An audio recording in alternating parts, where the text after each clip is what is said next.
Hello बच्चों, आपका हमारे चैनल में स्वागत है। बच्चों, आज हम फिर पुनः आपको इंग्लिश ग्रामर लेके आए हैं जो आपके पेपर में अधिकतर 5 मार्क्स के आते हैं।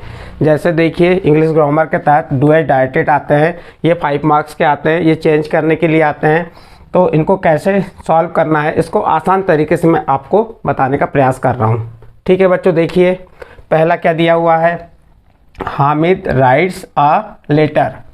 ये सेंटेंस दिया है, हामिद राइट्स अ लेटर।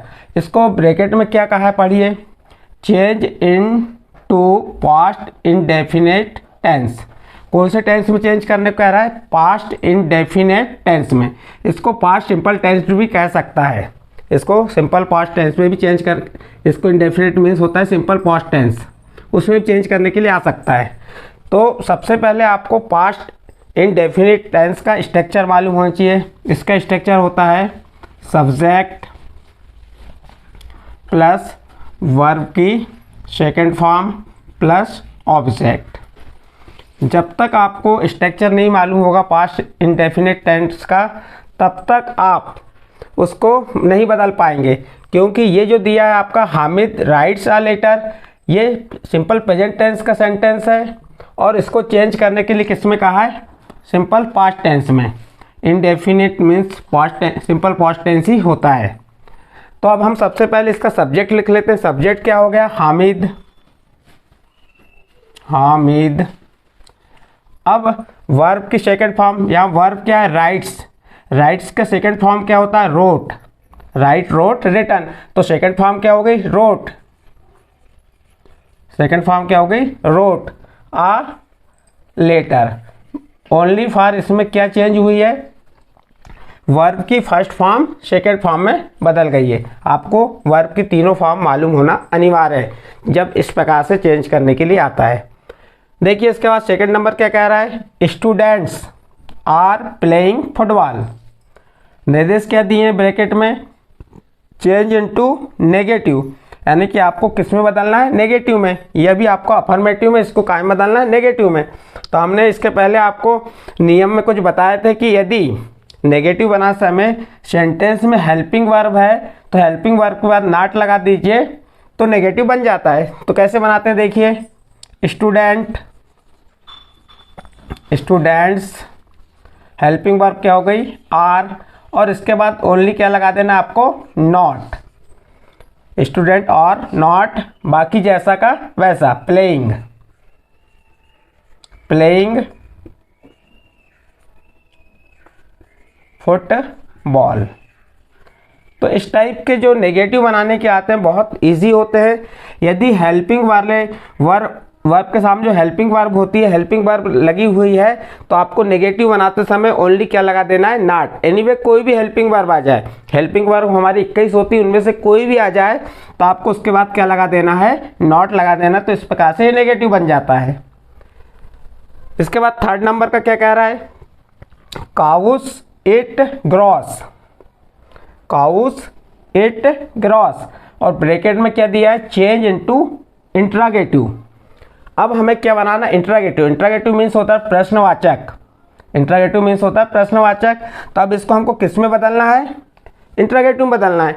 तो इंट्रागेटिव बदलते हैं तो सबसे पहले सेंटेंस देख लीजिए कौन से टेंस का है, सिंपल प्रेजेंट टेंस का है। सिंपल प्रेजेंट टेंस का है तो इसमें आपको ये देखना पड़ेगा कि आपका सब्जेक्ट क्या है, सिंगुलर है या प्लूरल है। काउस यानी एस लगा है, यहाँ बहुत सी गायों की बात कर रहा है, तो इसलिए ये क्या हो गया, प्लूरल है। तो प्लूरल है तो सबसे पहले क्या लगा देंगे, डू। यदि सिंगुलर रहता तो क्या लगाते, डज। डू लगा दिए, उसके बाद काउस लिख दीजिए, काउस एट ग्रॉस। बाकी कहीं परिवर्तन नहीं होगा और लास्ट में क्वेश्चन मार्क लगाना अनिवार्य है। यदि क्वेश्चन मार्क नहीं लगाएंगे तो ये आपका रॉन्ग हो जाएगा। इस प्रकार से आपको इंट्रोगेटिव में बदलना सिखाया है। फिर नेक्स्ट देखिए, my father has completed his work, यानी कि इसका फिर इसको निर्देश क्या दिए हैं ब्रैकेट में। इन निर्देशों के आधार पे ही हम सेंटेंस को चेंज करेंगे। इसमें जो बताया है, इसमें क्या कहा है, change into past perfect tense. अब पास्ट परफेक्ट टेंस में आया तो पास्ट परफेक्ट टेंस का स्ट्रक्चर क्या होता है, सब्जेक्ट, हेल्पिंग वर्ब कौन सी आती है, हैड, प्लस वर्ब की थर्ड फॉर्म प्लस ऑब्जेक्ट। अब इसको आपका ये जो दिया है my father has completed his work, तो ये है प्रेजेंट परफेक्ट टेंस का सेंटेंस है। इसको किस में चेंज करने के लिए कह रहा है आपको कह रहा है कि change into past perfect tense. इसको हमको पास्ट परफेक्ट टेंस में बदलना है। तो कैसे बदलेंगे, देखिए सबसे पहले सब्जेक्ट क्या हो गया, माई फादर, माई फादर। अब ये हेल्पिंग वर्ब हैज के स्थान पे क्या आ जाएगी, हैड। हैज के स्थान पे क्या आ जाएगी, हैड। बाकी सेंटेंस जैसा का वैसा क्या है, कंप्लीटेड हिज वर्क, बाकी जैसा का वैसा वर्क तक लिख देंगे। तो ये आपका चेंज किस में हो गया, पास्ट परफेक्ट टेंस में चेंज हो गया। फिर अगला 5 नंबर का है, इस टाइप के भी आपको आते हैं सेंटेंस कि hobby, my, is, playing cricket. ये सेंटेंस जमा हुआ नहीं है, इसको हमको जमाना है। तो ब्रैकेट में लिख के क्या आता है, arrange the word to meaningful sentence, यानी कि आपको इसको सही रूप से जमाना है और इसका अर्थ निकालना है। तो इसको जमाने के लिए हमको सबसे पहले टेंस के आधार पर ही चलेगा। सबसे पहले क्या आता है, सब्जेक्ट। आंसर लिखेंगे यहाँ पे, सब्जेक्ट क्या है ढूंढिए यहाँ पे, प्लेइंग वर्ब हो गई और इज हेल्पिंग वर्ब हो गई, क्रिकेट ऑब्जेक्ट हो गया, माई हॉबी, माई हॉबी क्या हो जाएगा, subject, my hobby, my hobby. Subject के बाद क्या आ जाएगी, helping verb, is playing, playing. फिर क्या आ जाएगा, ऑब्जेक्ट क्रिकेट।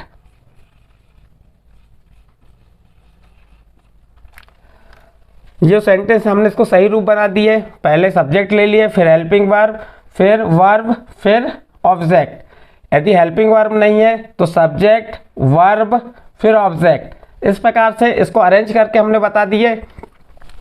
तो आपको हमने क्या किए, अभी डू इट डायरेक्ट के तहत ये 5 क्वेश्चन बताए।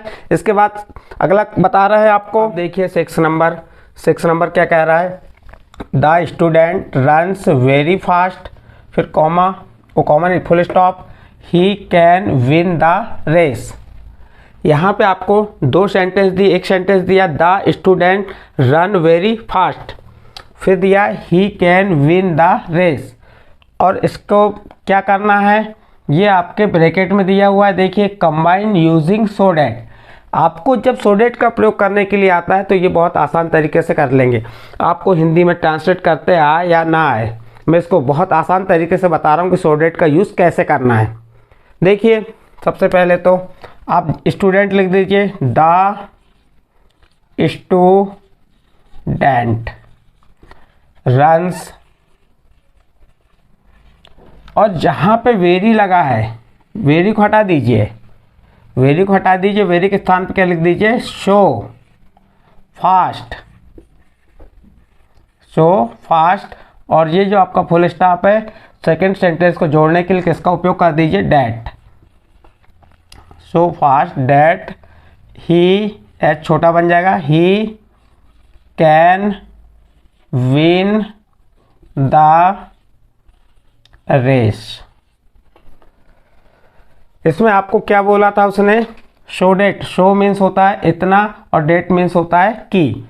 यदि शो डेट इस टाइप का आता है, शो डैश डैश डेट, तो इस टाइप का शो डेट का प्रयोग करना है तो आपको वेरी को हटा दीजिए और दूसरे वाक्य के पहले डेट से जोड़ दीजिए। 2 वाक्य हैं, इसको ए और बी कह के अलग अलग करके भी दे सकता है, या आपके ये फर्स्ट सेंटेंस फास्ट तक हो गया और सेकंड सेंटेंस, तो वेरी को हटा दीजिए और सेकंड सेंटेंस के पहले डेट लगा दीजिए और उसको जैसा का वैसा लिख दीजिए। ये सो डेट का प्रयोग हो गया। सो डेट, शो यानी इतना, डेट यानी कि।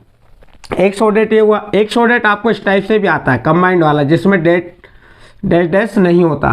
तो इसका अर्थ होता है ताकि, और इस सो डेट का अर्थ होता है इतना कि।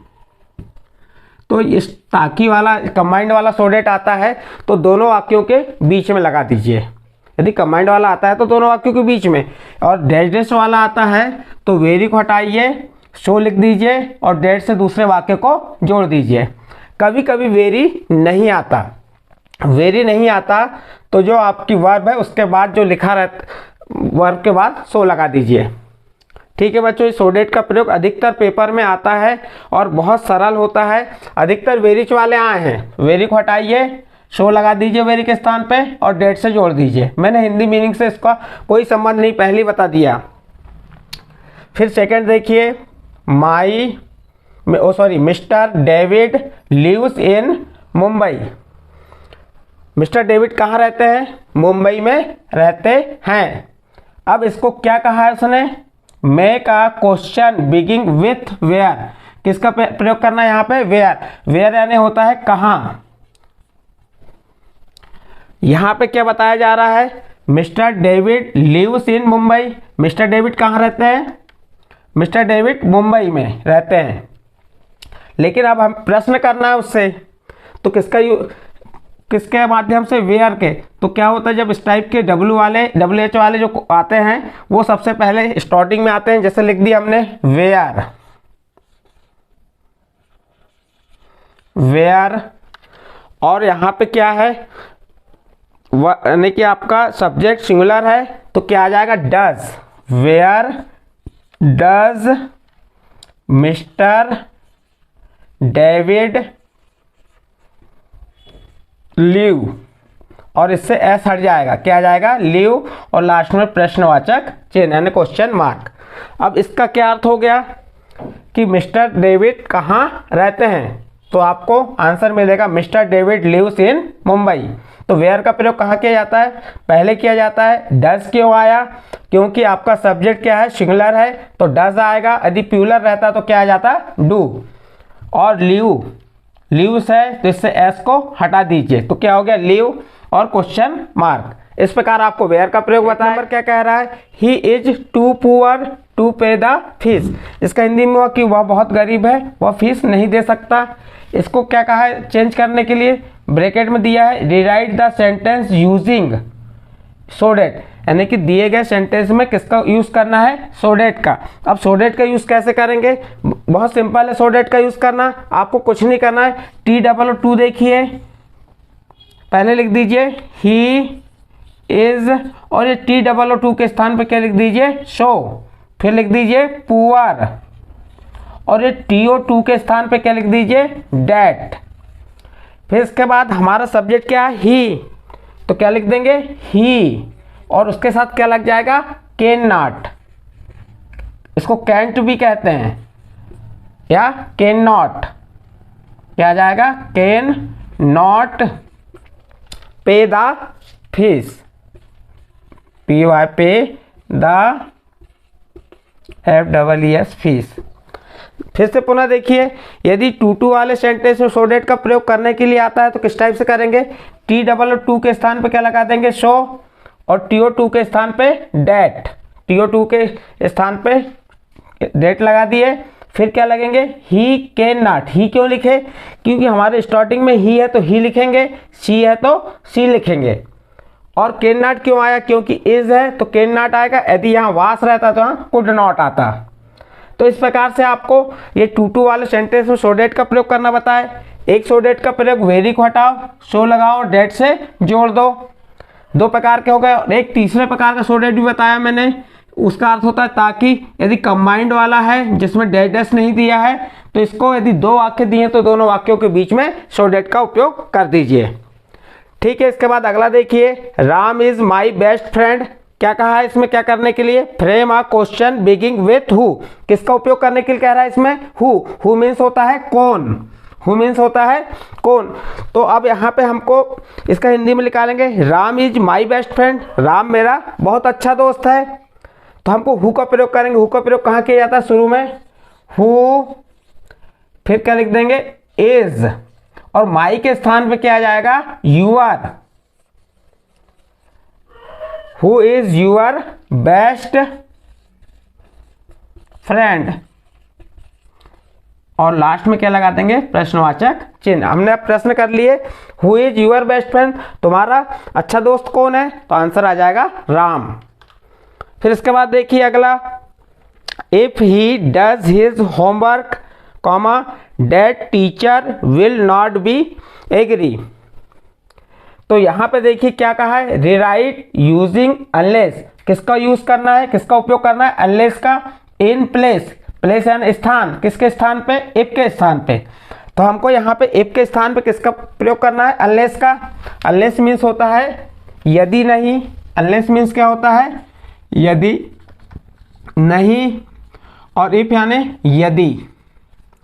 इफ मीन्स होता है यदि। अब देखिए यहाँ पे इफ के स्थान पे क्या आ जाएगा, unless. Unless he does his home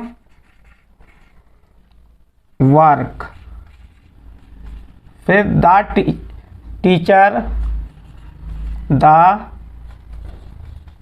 teacher will not be agree. फिर जैसा का वैसा यहाँ लिख देंगे, कुछ नहीं परिवर्तन हुआ इसमें। इफ के स्थान पे क्या लगा दी, अनलेस। लेकिन बहुत से इफ के स्थान पे अनलेस वाले सेंटेंस अलग प्रकार के भी आते हैं।